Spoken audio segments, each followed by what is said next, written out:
اگر آپ کسی سے بات کرتے ہوئے ہیزیٹیٹ ہوتے ہیں یا شرمیلا پن کا مظاہرہ کرتے ہیں، صحیح سے آپ کسی سے بات نہیں کر پاتے اور بات کرتے ہوئے خود اعتمادی آپ کے اندر پیدا نہیں ہوتی، کانفیڈنس پیدا نہیں ہوتا، تو یہ ٹپس آپ کے لیے ہیں۔ ذاتی تجربہ ہے، اس میں کچھ سرچ بھی ہے کہ سب سے پہلا جو کام ہے آپ نے جو کرنا ہے، اپنے اندر کی صفائی، جسمانی صفائی آپ نے لازمی رکھنی ہے۔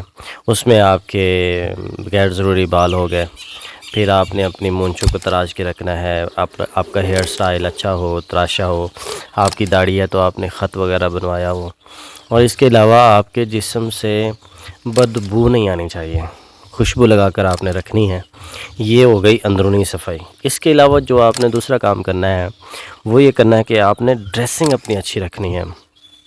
کم از کم کپڑے آپ کے صاف ہونے چاہیے، دھلے ہوئے، اور اگر ہو سکے تو آپ نے اپنے کپڑے استری کر کے رکھے ہوئے ہیں۔ استری والے کپڑے اور اچھے سوٹڈ ووٹڈ اگر آپ ہوں گے، آپ نے جوتے پالش کیے ہوں گے، جوتے کو کپڑا کم از کم مارا ہوگا، صاف کیا ہوگا، تو اس سے یہ ہوگا کہ آپ کے اندر خود اعتمادی آئے گی۔ کہیں اگر آپ کے کپڑے پھٹے ہوئے ہو، میلے ہوئے اور آپ کے جوتے صاف نہ ہوئے تو آپ انہی چیزوں میں کھو جائیں گے۔ اگلے بندے سے جس سے آپ کی ملاقات طے ہے یا وہ آپ کے پاس آئے یا آپ اس کے پاس گئے ہیں تو آپ اس سے بات صحیح سے نہیں کر پائیں گے، بلکہ آپ اپنی شخصیت کی جو عیب ہیں ان کو دیکھتے ہوئے رہ جائیں گے بس۔ تو اس لیے اپنا اندر جب آپ کا ٹھیک ہوگا اور باہر آپ کا ٹھیک ہوگا تو آپ صحیح سے بات کر پائیں گے۔ اور نمبر 3 پہ جو بھی بات میں نے آپ کو عرض کرنی ہے وہ یہ ہے، یہ میرا اپنا ذاتی تجربہ بھی ہے، ہو سکتا ہے آپ اس سے اختلاف کریں، لیکن یہ چیز میں نے بہت دیکھی ہے کہ آپ اپنی جیب میں پیسے رکھیں۔ جیب میں جب آپ پیسے رکھ کر جیب آپ کی فل ہوتی ہے، جب آپ کسی سے بات کرتے ہیں تو آپ کے ذہن میں وہ چیزیں، وہ باتیں آ رہی ہوتی ہیں کہ جو آپ نے اس سے پہلے کبھی باتیں نہیں کی ہوتی۔ آپ کی جیب بھری ہوئی ہوگی تو آپ بالکل خود اعتماد ہوں گے اور کانفیڈنس کے ساتھ آپ اس سے بات کر رہے ہوں گے۔ اگر خالی جیب ہوگی اور آپ کا اندر صحیح نہیں ہوگا، باہر صحیح نہیں ہوگا، تو پھر آپ خود اعتماد ہو کے بات نہیں کر پائیں گے۔ جہاں تک یہ چیز میں نے دیکھی، آپ اس کو کر کے دیکھیں، امید ہے آپ کو فائدہ ہوگا۔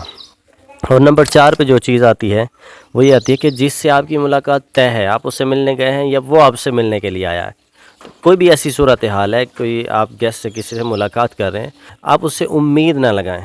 امید جب ہم کسی سے لگا لیتے ہیں تو ہم حق کوئی بیان نہیں کر پاتے، ہم حق کوئی نہیں کر پاتے، ہم جو اپنا مدعا ہوتا ہے وہ صحیح سے بیان نہیں کر پاتے۔ غیر ضروری امید لگانا کہ اس سے اگر میں بات کروں گا، سفارش کروں گا تو میری جاب کے مسائل حل ہوں گے، میرا فلاں کام ہو جائے گا، میرے کاروباری مسائل حل ہوں گے، یہ ہوگا وہ ہوگا، امید نہ لگائیں۔ غیر ضروری امید کسی انسان سے لگانا ویسے مایوس کرتا ہے۔ آپ یہ جو امید ہے، یہ جو توکل ہے، اپنے رب پر رکھیں، اسی سے کام اپنے سارے شیئر کریں، اپنی مجبوریاں جو بھی ہیں اسی سے شیئر کریں، امید ہے آپ کے سارے مسئلے حل ہو جائیں گے۔ اور نمبر 5 پہ جو چیز آتی ہے وہ یہ آتی ہے کہ جب آپ اس سے بات کریں، جب آپ اس سے بات کریں، اپنی بات کی ابتدا کریں تو آپ آہستہ بولیں، آہستہ، سلو، رک کر، ٹھہر کر گفتگو کریں۔ اگر آپ نے تیزی سے چلاتے ہوئے بات کی تو آپ کو پتہ ہے کہ پھر وہ اس بات کا وزن نہیں رہے گا۔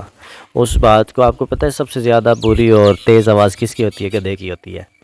تو وہ چلاتا بہت ہے لیکن وہ اتنی کانوں کو اچھی نہیں لگتی، بھلی نہیں لگتی۔ سب سے اہم چیز جو ان 5 چیزوں کے علاوہ ہے وہ یہ ہے کہ آپ یہ جو خود اعتمادی اور یہ جو کانفیڈنس اور یہ جو بات کرنے کا انداز، یہ ساری چیزیں، یہ جو ٹپس میں نے آپ کو بتائے ہیں، یہ آپ نے باہر والوں کے لیے کرنے ہیں، اپنے دوستوں سے جس سے آپ کی ملاقات ہو رہی ہے، کاروباری شخصیات سے یا کاروباری لوگوں سے جو بھی ہیں ان سے آپ نے کرنی ہے۔ اگر آپ نے یہ چیزیں گھر میں شروع کر دیں تو پھر ترکیب بن نہیں پائے گی۔